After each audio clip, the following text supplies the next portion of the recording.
Tu penses que ton animal totem, c'est juste ton animal préféré? Que le loup est forcément pour les guerriers et le papillon pour les personnes fragiles? Aujourd'hui, on va débunker 5 mythes sur les animaux totems qui circulent partout sur le réseau et crois-moi, tu vas être très très surpris. Salut, c'est Anthony et bienvenue dans cette vidéo où on va remettre les pendules à l'heure ou l'église au milieu du village, comme certains disent. Mythe à débunker massif, c'est mon animal totem, c'est forcément mon animal préféré. Eh bien non, ton animal totem n'est pas nécessairement l'animal que tu trouves mignon ou que tu as en poster dans ta chambre. L'animal totem dans les traditions chamaniques authentiques, c'est un guide spirituel qui t'accompagne, qui porte une énergie, une médecine dont tu as besoin pour ton évolution. Parfois, c'est même un animal que tu n'aimes pas particulièrement. Par exemple, quelqu'un qui a peur de l'araignée pourrait justement avoir l'araignée comme totem, parce que cette médecine de tissage, de patience, de création, c'est exactement ce dont cette personne a besoin pour avancer. Ton totem te choisit autant que tu le choisis. C'est une rencontre énergétique, pas un coup de cœur Instagram. Deuxième mythe à débunk. J'ai trouvé mon animal totem, c'est bon pour toute ma vie. Pas exactement. Il y a plusieurs niveaux d'animaux totems.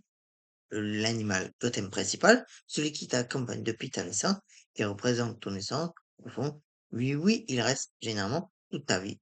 Mais tu as aussi des animaux guides temporaires qui arrivent pour une période spécifique, une épreuve, une transformation. Une fois leur mission accomplie, ils partent. Et puis, il y a les animaux médecine que tu peux appeler ponctuellement pour une situation précise. Donc non, ce n'est pas un animal égal toute ta vie. C'est un écosystème spirituel qui évolue avec toi. Tu peux très bien avoir eu le corbeau pendant des années et maintenant sentir que c'est le cerf qui se manifeste parce que tu entres dans une nouvelle phase qui est plus enclin au cerf qu'au corbeau. Troisième mythe, et celui-là, il est important. Les animaux totems, c'est un truc amérindien. Alors oui et non.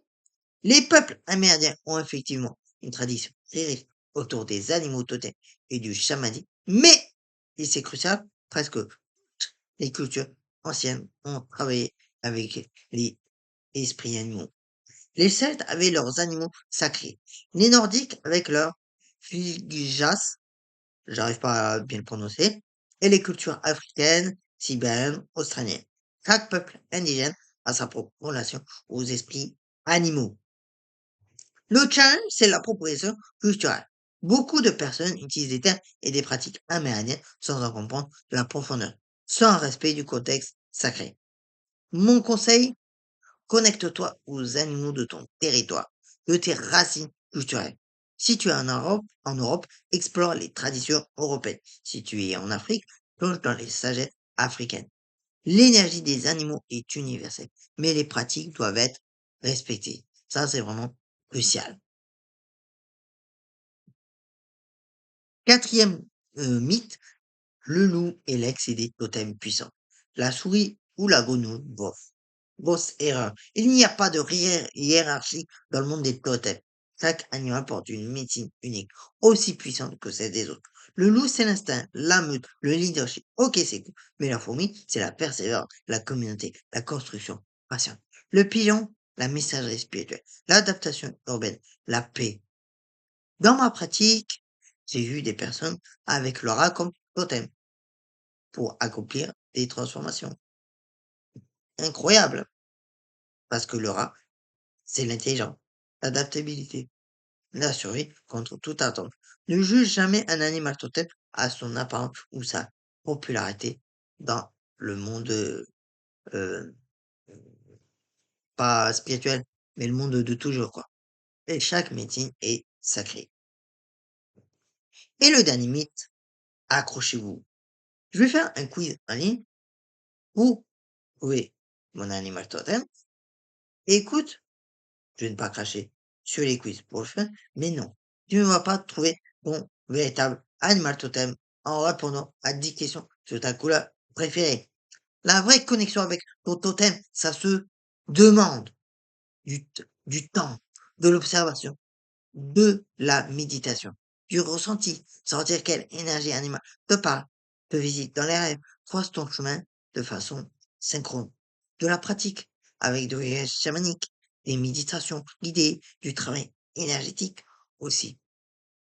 Ton animal totem se révèle à toi à travers des signes répétés, des rêves marquants, des rencontres dans la nature. C'est un processus qui n'est pas un algorithme. Si tu veux vraiment découvrir ton animal totem, commence déjà par noter les animaux qui reviennent dans ta vie, à méditer en intention d'appeler ton guide et observe tes rêves si tu t'en rappelles bien évidemment et te connecter à la nature. Et si tu as besoin d'un accompagnement, n'hésite pas à consulter un praticien sérieux, bien évidemment. Et voilà, maintenant tu sais que les animaux totems, c'est bien plus profond et complexe que ce que l'on voit sur les réseaux. Pour résumer, ton totem n'est pas forcément ton animal préféré, même si je me doute que tu aurais préféré. Tu peux avoir plusieurs guides à différents moments. Ce n'est pas une tradition amérindienne et tous les animaux sont puissants. Et non, un quiz internet ne remplacera jamais un vrai travail spirituel et personnel. Les animaux totems sont des alliés sacrés, des guides qui nous reconnectent à notre nature profonde et à l'énergie de la Terre. Traitons-les avec le respect qu'ils méritent. Si cette vidéo t'a plu, laisse un pouce bleu et abonne-toi pour plus de contenu sur les pratiques énergétiques authentiques et dis-moi en commentaire quel animal te parle le plus en ce moment. À très vite et prends soin de toi.